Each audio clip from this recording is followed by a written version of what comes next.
తెలుగువారి #1 choice Telugu matrimony. Rashmika అసలు దీపావళిని సెలబ్రేట్ చేసుకుంటారా? వాళ్ళ ప్రాంతంలో దీపావళి పండుగ ఎలా ఉంటుంది? ఈ దీపావళికి రష్మికకు విజయోత్సవంగా ఉంటుందా? ఫస్ట్ లవ్ ప్యూర్గా ఉంటుందా? లాస్ట్ లవ్ పరిస్థితి ఏంటి? ఇలాంటి ఎన్నో విషయాలకు రష్మిక ఏం సమాధానం చెప్పారు? పదండి చూసేద్దాం. రష్మిక ఎక్కడ కనిపించినా ఇప్పుడు జనాలందరి దృష్టి ఒక్కటి. విజయ్ దేవరకొండ గురించి, ఆయనతో జరిగిన నిశ్చితార్థ వేడుక గురించి మన నేషనల్ క్రష్ చెబుతారా లేదా అన్నదే. అయితే ఆ ఒక్క విషయాన్ని చెప్పకుండా తప్పించుకుంటున్నారు రష్మిక. తన లైఫ్ ఎప్పుడూ విజయోత్సవంగానే ఉందంటూ నవ్వులు పూయించారు రష్మిక.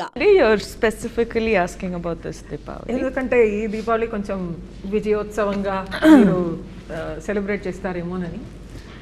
అన్ని దీపావళి అట్లనే ఉంటుందండి. ఓకే, జయ విజయీ భవ.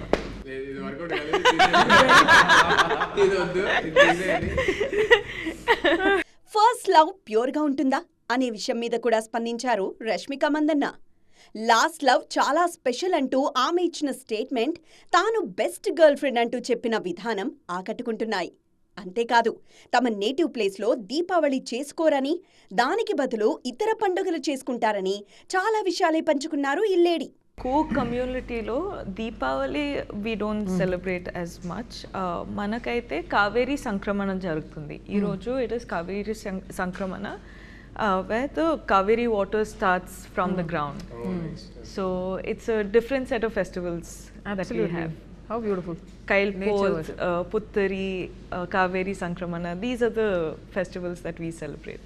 ఈ ఏడాది ఆల్రెడీ మల్టిపుల్ ప్రాజెక్ట్స్ తో పలకరించిన ఈ beauty next month girl friend మూవీతో జనాలకు హెలో చెప్పడానికి ప్రిపేర్ అవుతున్నారు. నియర్ ఫ్యూచర్ లో రష్మిక, విజయ్ గురించి ఏవైనా చెప్పకపోతారా అని వెయిట్ చేస్తున్నారు అభిమానులు. తెలుగువారి #1 చాయిస్ తెలుగు మ్యాట్రిమోనీ.